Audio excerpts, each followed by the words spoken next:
En los primeros días de la Segunda Guerra Mundial, uno de los comandantes de más éxito de los U-Boats de Hitler, Otto Kretschmer, hunde docenas de embarcaciones aliadas. Torpedo 1, fuego. ¡Fuego! Primero solo, y luego como parte de los letales Wolf Packs. Hasta que un fatídico error... Inmersión, vamos, inmersión. ...lo amenaza todo.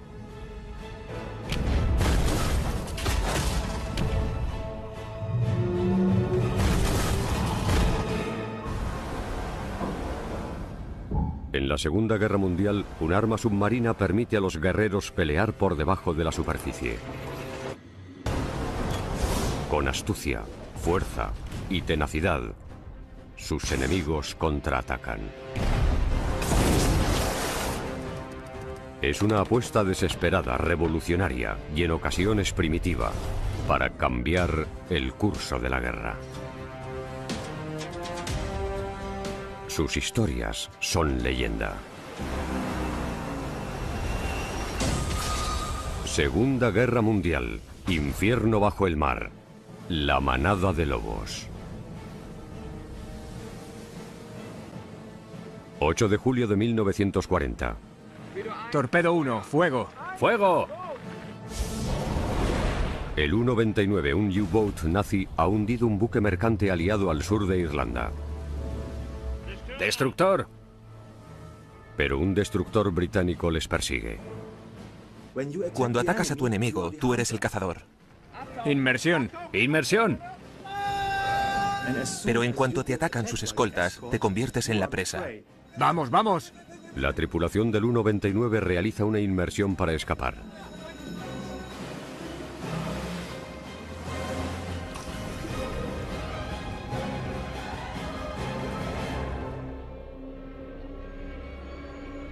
El comandante del U-Boat, Otto Kretschmer, lleva sirviendo a Hitler bajo el agua desde el principio de la Segunda Guerra Mundial.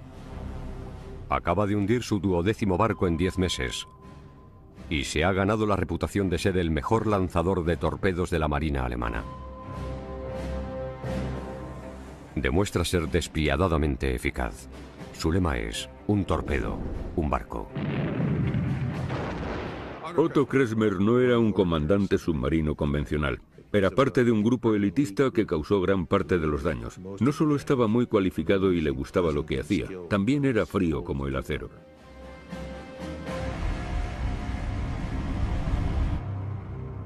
Es solo la segunda patrulla de Kretschmer a bordo del U-99. Él y su nueva tripulación se enfrentan a un explosivo comienzo. Es la primera vez que se ponía a prueba el frío y calmado carácter de Kretschmer, porque era la primera vez que le atacaron barcos de escolta aliados.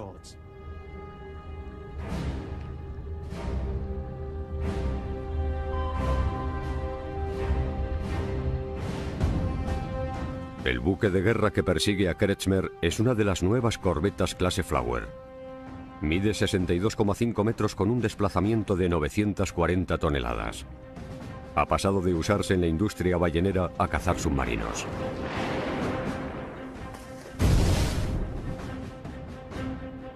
Cuando empezó la guerra, el ataque que los alemanes lanzaron contra el comercio británico fue inesperado. Y los británicos no estaban preparados ni material ni psicológicamente. Tuvieron que adaptar sus embarcaciones marítimas para lidiar con una guerra para la que no estaban preparados. Son las 8 de la mañana.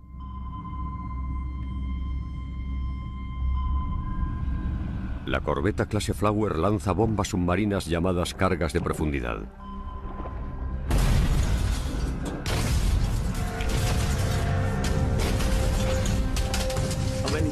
Cuando las cargas de profundidad explotaron una detrás de otra, los alemanes comprobaron si se había roto algo en el submarino. ¿Estaría intacto el casco? No solo lanzaron una, 2 o 3 cargas. Les atacaron durante horas y horas. El U-29 era un U-Boat tipo 7. Entró en servicio por primera vez en 1936. Medía 66,5 metros de largo y 6 metros de ancho. Los tipo 7 normalmente podrían transportar 14 torpedos y a una tripulación de 45 hombres. Fue el tipo de submarino que más fabricaron los alemanes. Los U-Boats tipo 7 no eran grandes submarinos. Se diseñaron a partir del UV Submarine, uno de los más pequeños de la Primera Guerra Mundial, pero tenía una capacidad marítima considerable. Se construyeron más de 700 gracias a su diseño relativamente sencillo y económico.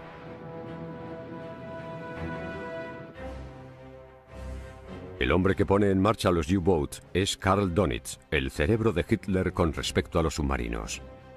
Para entender a Karl Donitz hay que saber que era un profesional consumado de los submarinos. Vivía, respiraba y pensaba en submarinos todo el tiempo. Donitz lanza sus U-Boats en rutas marítimas clave con la idea de ahogar las islas británicas. Esa se convirtió en la principal estrategia de la flota naval alemana. Cortar sus vías de escape marítimas, luchar contra los convoyes y dejar que Gran Bretaña se muriera de hambre. Esta situación se convirtió en una partida de ajedrez en la que ambas partes competían en inteligencia. Tenían que pensar en los movimientos que realizarían sus oponentes. Donitz usa su inteligencia naval y distribuye los pocos submarinos con los que cuenta para localizar embarcaciones aliadas. Al comienzo de la guerra no había muchos U-Boats en el mar. Los alemanes tuvieron que tomar decisiones en relación a su producción de guerra y no entraron dentro de esas decisiones porque su plan era luchar por tierra primero por el oeste y luego por el este. Tuvo que usar pocos submarinos. Lo único que pudo hacer es distribuirlos por todo el océano como mantequilla en una enorme rebanada de pan. Por eso, durante las fases iniciales de la Segunda Guerra Mundial, lucharon como en la Primera, un solo submarino vigilando un solo barco. A primera hora del 8 de julio, el U-29 de Donitz ataca él solo al enemigo. Pero luego debe soportar un asedio de varias horas. Todo el mundo estaba muy estresado. A todos les recorría el sudor por la cara. Además, cuando estás en una situación de estrés, respiras más rápido. Sin saber cuánto tiempo durará el ataque, Kretschmer toma medidas para conservar el limitado suministro de aire del submarino.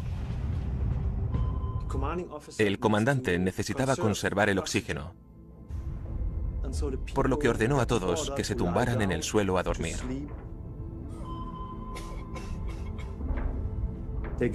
Les dieron galletas y chocolate para sobrellevar la situación. Tras varias horas, seguramente estuvieran muy cansados. Algunos de los tripulantes se ponen máscaras que absorben el dióxido de carbono en un esfuerzo por que dure el oxígeno del U-Boat.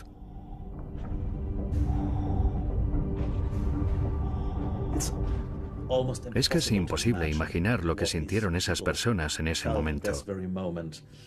Tuvo que ser una situación horrible.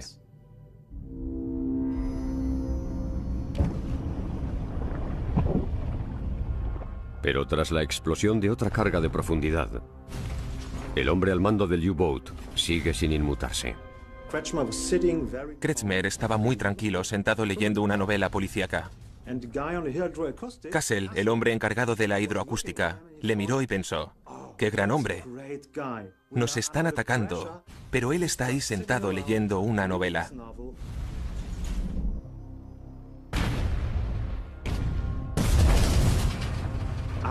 Tras unos minutos, Kassel le miró de nuevo y se dio cuenta de que el libro estaba al revés, por lo que no estaba leyendo. De hecho, en todo ese tiempo no movió ni una sola página. Kretschmer era un líder militar brillante.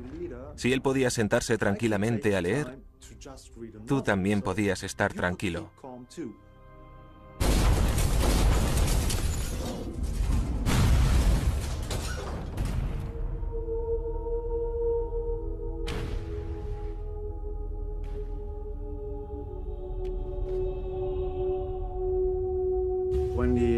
Como los ataques duraron varias horas, Kretsmer tuvo que pensar en muchas cosas. La primera era mantener el submarino a una profundidad en la que la presión del agua no lo destruyera. Y para eso necesitaba propulsión. Y para generar propulsión, tenía que usar la energía de las baterías. Una vez sumergido, 124 baterías impulsaban las hélices y todos los sistemas del U-99. Pero estas baterías solo podían recargarse en la superficie. 12 horas después de comenzar el ataque submarino, Kretsmer y su tripulación continúan sumergidos.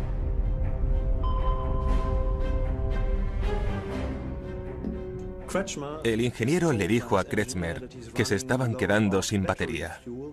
Prestad atención todos, vamos a cambiar el rumbo a 207. Kretsmer debe moverse o el U-99 acabará en el fondo del mar.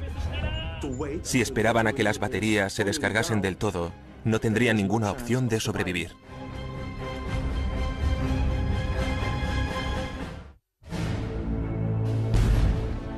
Durante las 12 horas que lleva sufriendo un ataque con cargas de profundidad, el U-99 se mueve lo suficientemente rápido como para mantener una profundidad constante para no perder potencia. Para hacer que el submarino siguiera moviéndose, necesitaba propulsión. Y para ello tenía que utilizar las baterías de una forma muy eficaz para que duraran lo máximo posible y lograr que el barco se propulsara o realizara otras operaciones. Tenemos que sumergirnos más, no olvidéis el cambio de rumbo a 207. ¡Hay que sumergirse más! Y cuando las baterías se acaban, Kretsmer arriesga lo último que les queda en un cambio de rumbo. Es una apuesta desesperada por escapar. Kretsmer y su tripulación inventaron escapar moviéndose en zigzag y cambiando la profundidad. Más de 14 horas después de que comenzara el ataque, el sonido de las hélices enemigas se apaga. Ahí se dieron cuenta de que los barcos de escolta se estaban yendo.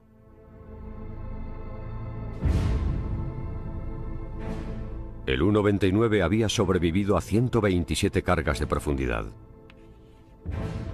Preparaos para subir a la superficie. ¡Preparaos, rápido!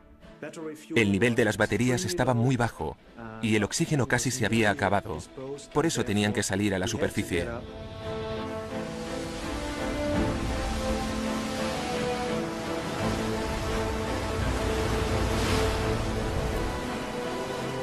Cuando emergen, los barcos de escolta ya han desaparecido de la vista.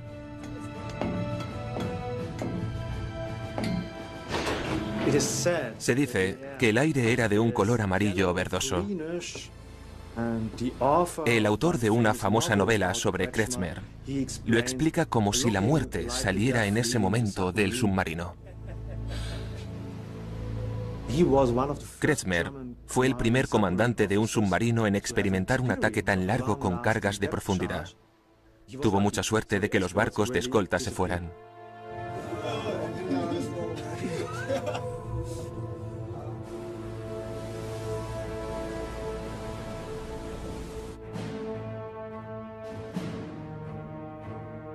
Al este, el hombre a cargo de los U-Boats de Alemania consigue una victoria crítica. Las tropas de Hitler han invadido Francia. Dönitz puede usar sus puertos en el Atlántico para lanzar sus submarinos. Tras la caída de Francia en 1940, los alemanes de repente poseían nuevas bases perfectas para lanzar ataques a los convoyes británicos en el Océano Atlántico. Antes de ese momento, tenían que enviar sus embarcaciones desde sus bases en Alemania. Y eso implicaba gastar mucho combustible para llegar y recorrer esas áreas operativas. Una vez ya en Francia, sus barcos tuvieron bastante más tiempo para cazar y luchar contra convoyes aliados.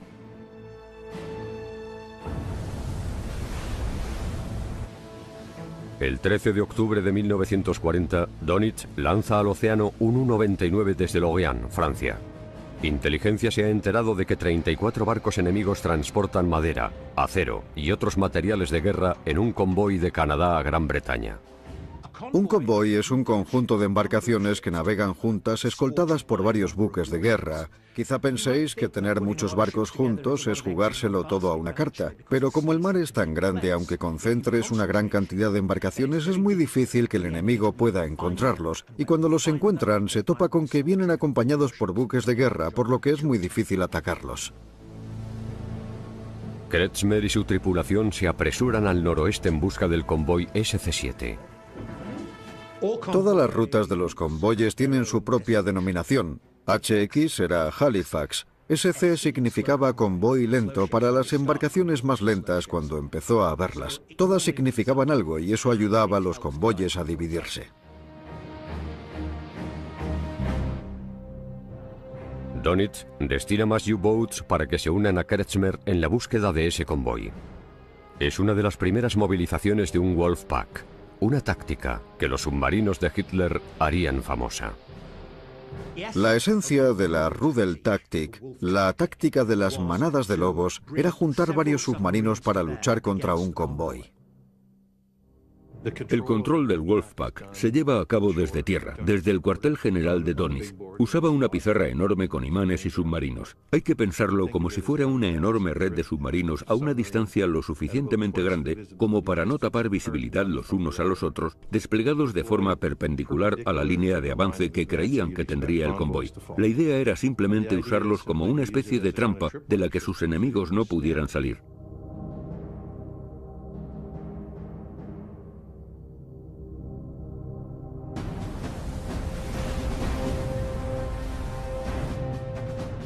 Otro submarino se ha unido a la caza.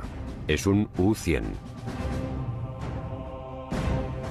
El comandante de este U-boat es Joachim Schepke, conocido y rival de Kretschmer y de su U-99. Schepke y Kretschmer fueron los dos primeros en completar la elitista formación de Dönitz sobre submarinos. Tras 13 meses en guerra, ambos estaban al mando de los U-boats con más éxito de Hitler. Dos hombres astutos cuya finalidad era hundir embarcaciones británicas. El número de barcos con mayor éxito de los U-boats no fue muy grande, pero hicieron la mayoría del trabajo. Si miramos el índice de éxito de los submarinos alemanes, alrededor de las 3/4 partes de los barcos aliados fueron hundidos por el 20% de los capitanes, los que estaban dispuestos a llegar al límite. ¿Pero podrán estos lobos solitarios cazar en manada?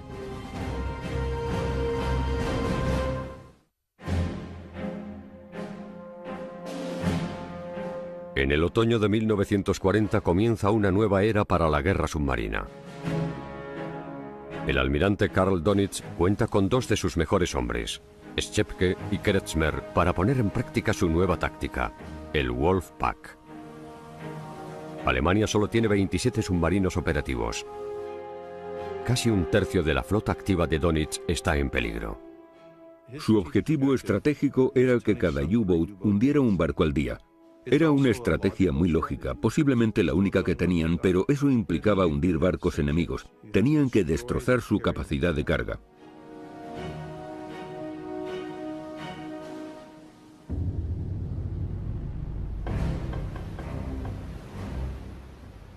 Atacar un convoy era la oportunidad perfecta. Este Slow Convoy 7 de 34 buques mercantes está protegido tan solo por 4 barcos de escolta. Su principal arma para detectar U-boats es un sonar. Un sistema de detección activa también conocido como ASDIC. Todo despejado a la derecha. ASDIC se inventó a finales de la Primera Guerra Mundial. Usaba pulsos de sonidos llamados pings para buscar submarinos en el océano. La mayor innovación en otoño de 1918 fue la introducción de un sistema activo de localización acústica desarrollado primero por los franceses y que después compartieron con los británicos. Lo que crearon es lo que vemos en esas películas de Hollywood en las que aparece un sonido, golpea algo y después desaparece. Con eso se mide la distancia y consigues hacerte una idea de lo lejos que está un objeto. Fue la base de las tácticas antisubmarinas actuales de la Marina Real Británica. Un submarino sumergido era muy vulnerable, pero su mayor ventaja es que no se puede ver desde la superficie. Y cuando un submarino es tan difícil de ver de noche desde la superficie, se convierte en un enemigo muy peligroso.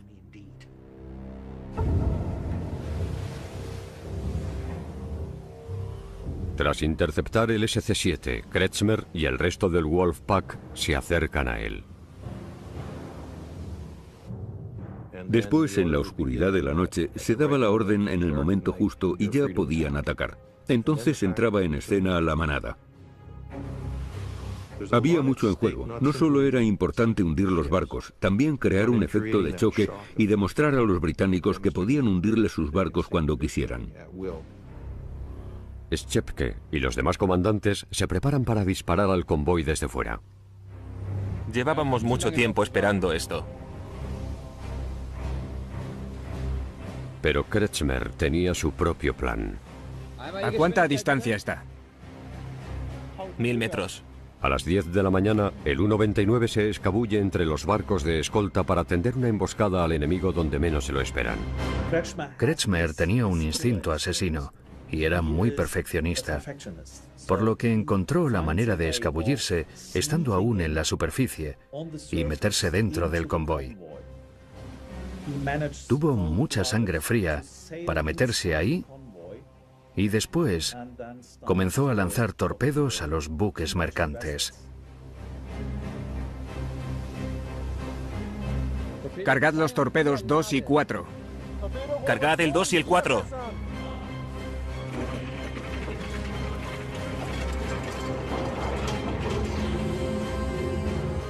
Torpedo, fuego. ¡Fuego!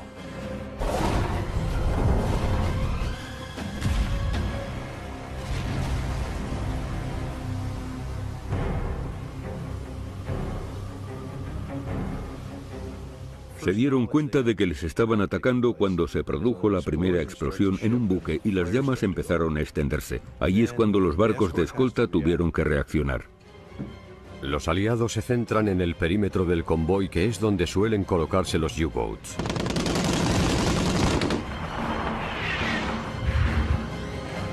Otros miembros del Wolfpack se ven obligados a sumergirse.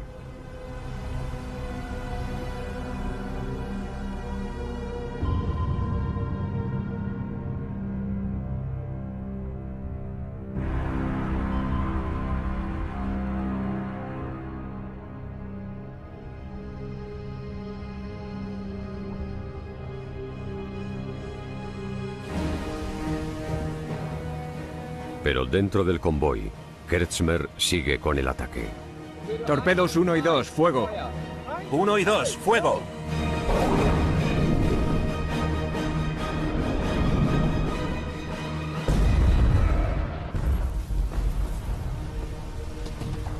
Se convirtió en una pesadilla pirotécnica. No hacían más que hundir barcos. Tuvo que ser escalofriante para los hombres que estaban en el convoy. Nadie pensó que alguien pudiera meterse dentro del convoy en la oscuridad de la noche y sembrar la muerte y la destrucción por todos lados y a tanta velocidad.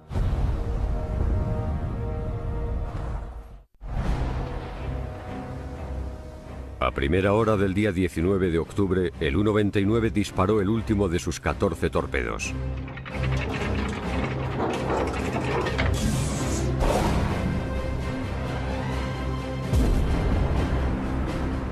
El convoy perdió 20 barcos mientras avanzaba. 80.000 toneladas de mercancía destinadas a la guerra acaban en el fondo del mar. Schepke afirma haber hundido 3 barcos, Kretschmer 7.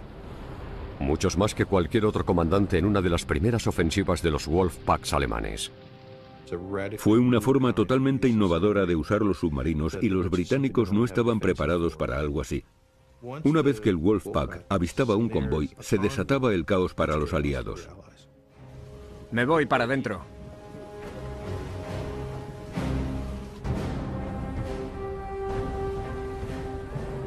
Unos días después, el U-99 amarra frente a una multitud enfervorizada. Kretschmer y los demás comandantes son recibidos como héroes. La propaganda bélica alemana utilizó a los comandantes de los U-boats como héroes. Eran algo parecido a las estrellas del pop de su época. En todas las guerras ocurre algo parecido. Se necesitan héroes, se necesita gente victoriosa para levantar el ánimo de la gente. En Gran Bretaña, los estrategas bélicos se apresuran a desbaratar las nuevas tácticas de los U-boats alemanes.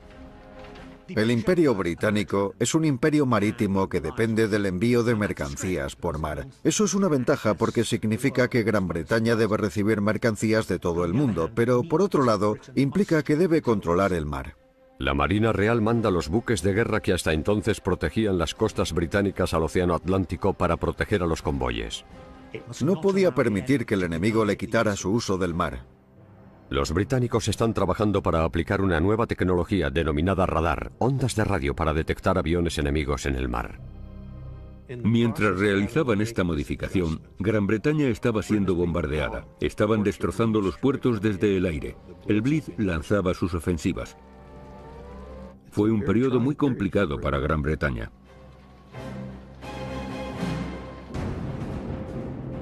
Marzo de 1941. Los Wolfpacks nazis llevan 5 meses dominando la batalla del Atlántico. El convoy HX-112 viaja desde Halifax hasta Gran Bretaña. El HX-112, HX por Halifax, era un convoy rápido que se dirigía a Europa. Estaba compuesto por diferentes tipos de barcos, petroleros, buques de carga. Una de las características de este convoy que lo hacían importante e interesante es que por primera vez los U-boats se enfrentaron a un grupo de escoltas bien entrenados. Supervisando los 7 escoltas que protegían este convoy de 41 barcos estaba el comandante Donald McIntyre. Ha demostrado ser un cazador astuto desde que capitaneó su primer buque patrulla británico en 1935. McIntyre estaba centrado en destruir U-boats. Es lo que quería hacer, quería hundir submarinos. Hace pocas semanas que McIntyre es el comandante del HMS Walker, el principal destructor en una de las primeras flotas británicas dedicadas a la protección de un convoy. ¡Tirad! Era muy arriesgado. No solo servir en un buque de guerra o en un buque mercante, también el hecho de surcar el Atlántico. Había una amenaza constante de ser atacado por un U-boat y enfrentarse a una muerte terrible.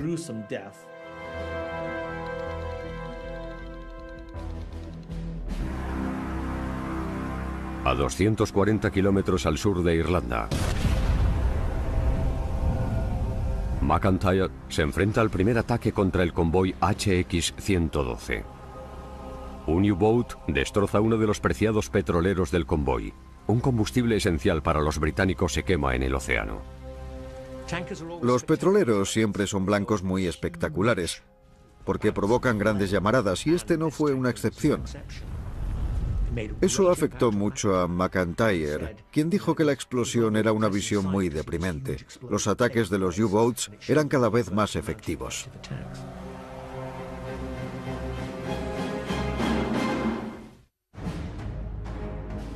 Antes de sumergirse, Lemp envía las coordenadas del convoy HX-112 a la sede central de los U-boats. Dönitz ordena a Schepke y a Kretschmer que intervengan. Todas las personalidades importantes se enfrentaron en esta batalla marítima.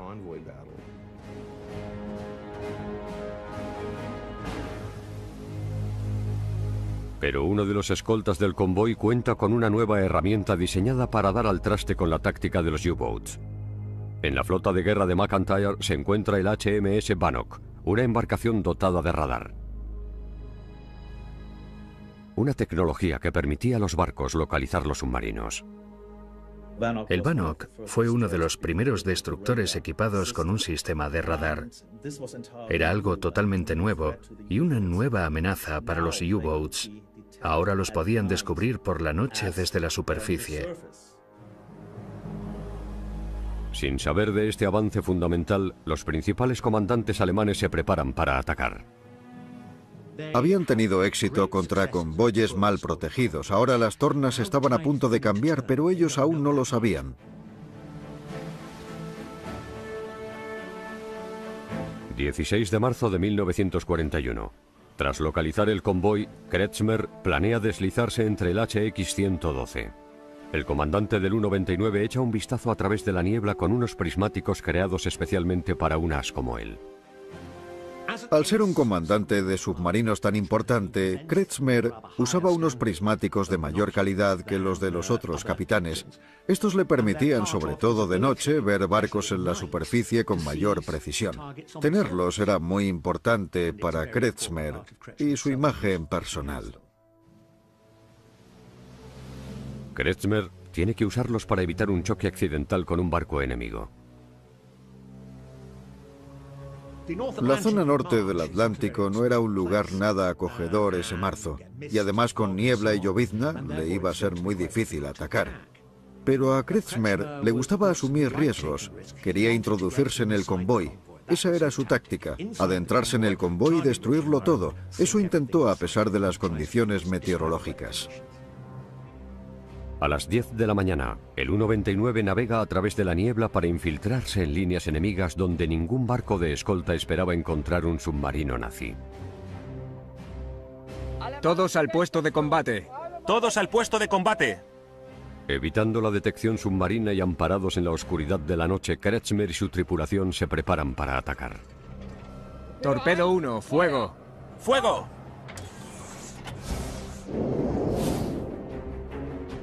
Atacaron de noche y por la superficie donde el sistema ASDIC no podía detectarlos. Así provocaron el caos, generaron una gran sorpresa y varias embarcaciones volaron por los aires en una rápida sucesión. Torpedo 3, fuego. ¡Fuego! Torpedo 4, fuego. ¡Fuego!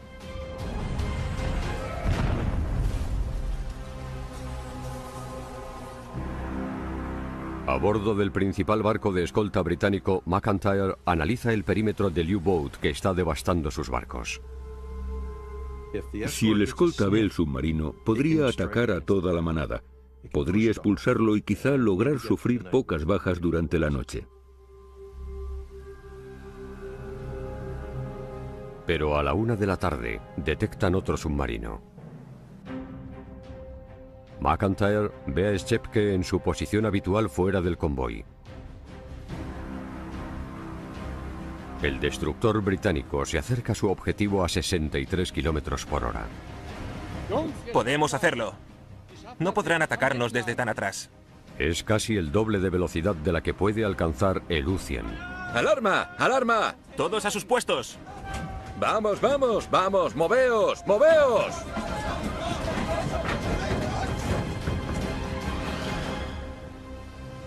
Con pocas posibilidades en la superficie, la única opción de Schepke es intentar esconderse en las profundidades del océano.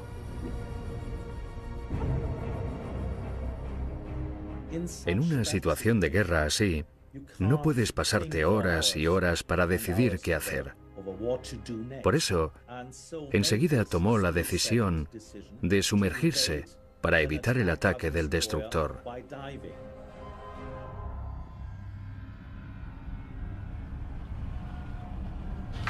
¡Vamos, vamos, vamos! McIntyre llama al HMS Bannock para que se sume a un ataque con cargas de profundidad. ¡Vamos, chicos! ¡Fuera! Las cargas de profundidad provocaban grandes explosiones. Si se producían cerca de un submarino, podían causarle daños muy graves.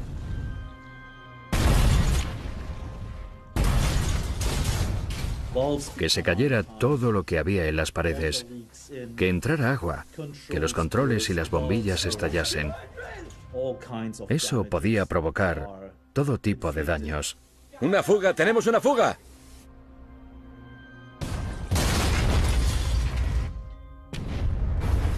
Los daños eran catastróficos. Puede llegar a entrar tanta agua que si no sale a la superficie se hunde. En el HMS Walker, el barco de McIntyre, el operador del sonar se esfuerza por localizar al U-100 ya que el sistema ASDIC se ha visto alterado por las explosiones en el océano.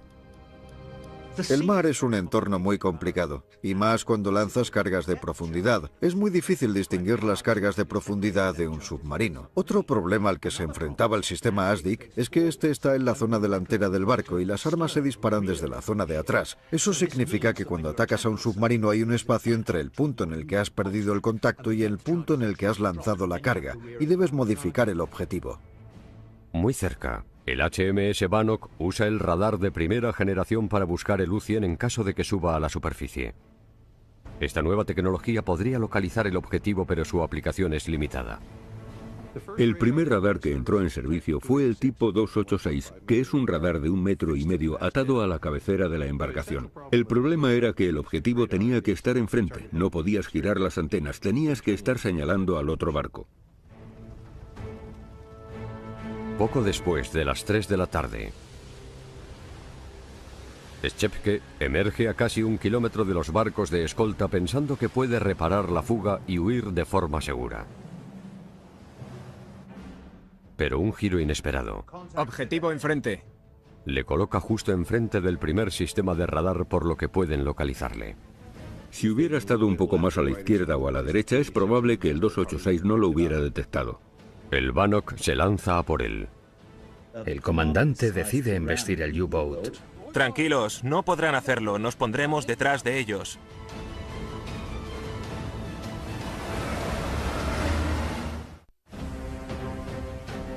Tras localizar un U-Boat en la superficie con su recién instalado sistema de radar, el barco británico Bannock recurre a una táctica estándar de la Primera Guerra Mundial: intentar embestir al dañado submarino.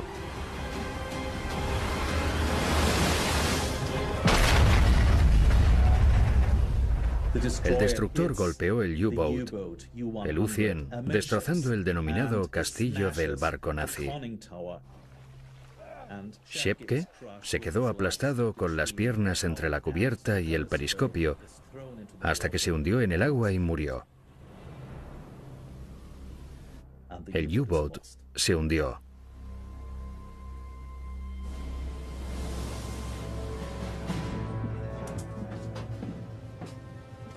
A bordo del U-99, Kretschmer no sabe el destino de su compañero. Sin más torpedos, la tripulación del U-99 sale del convoy para volver a casa. Era el típico ataque de Kretschmer. Ya había hundido 5 barcos, por lo que todo parecía ir bien.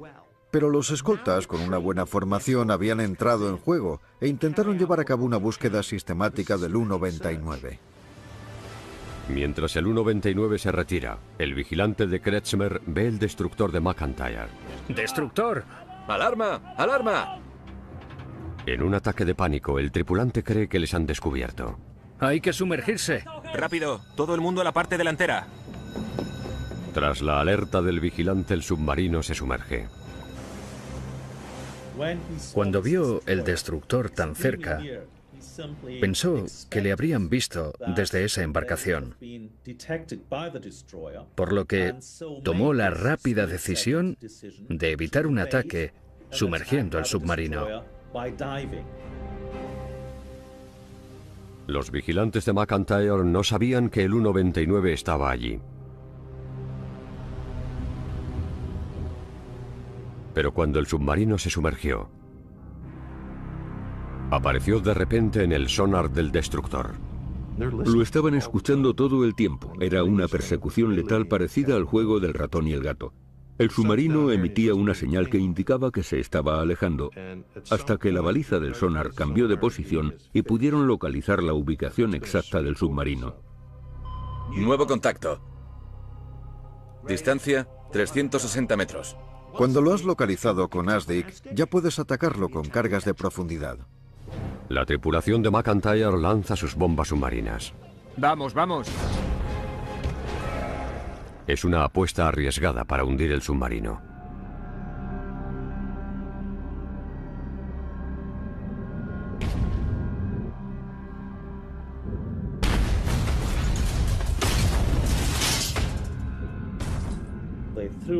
Lanzaron cargas de profundidad y las detonaron cerca del U-Boat, causando daños muy importantes.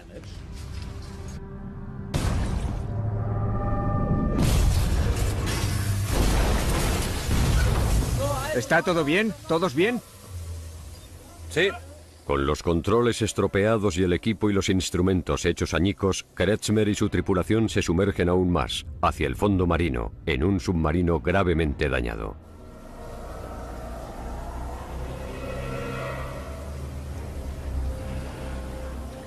Tenían dos opciones, soltar lastre y salir huyendo de allí, o sumergirse hasta el fondo del océano. Abrid la válvula. La tripulación intenta drenar el agua usando aire para elevar la posición del U-Boat. La única forma de escapar era volviendo a la superficie, así que Kretschmer tomó esa decisión para salvar la vida de su tripulación. Pero la válvula de aire está atascada. Caían en picado, llegaron a estar a mucha profundidad. Parecía que se iban a estrellar. ¡Vamos! ¡Tirad! 205. La tripulación monitoriza el descenso. 210. Con horror, ven cómo se hunden a más y más profundidad. Tenéis que hacerlo más rápido. ¡Vamos, vamos! Cuando ya todo parecía perdido, 190. logran abrir la válvula. 180. El U-Boat comienza a subir. 170. En la superficie, un decidido McIntyre espera al submarino.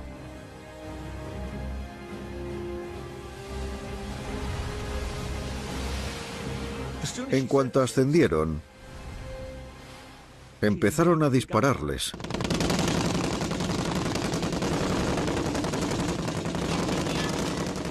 Provocaron bastantes daños, por lo que parecía que había llegado la hora de abandonar ese U-99. Pero desde ese siniestrado submarino, uno de los comandantes de U-Boats más importantes de Hitler envía una última transmisión. Aunque la suerte le había abandonado, Kretschmer era un profesional, por lo que decidió enviarle un último mensaje muy corto a Dönitz. Simplemente decía: cargas de profundidad, 2 destructores, 53.000 toneladas, Kretschmer. El último mensaje que envió desde el submarino fue: he hundido varios barcos, varias toneladas de mercancías. Abandono el submarino. Kretschmer. Eso indica lo frío que era. Más de 5 horas después de que el U-99 lanzara su ataque, Kretschmer ordena a su tripulación en la cubierta que se preparen para la rendición. Kretschmer encendió un cigarro para calmar a sus hombres y para mostrarles que él era el que seguía al mando de la situación.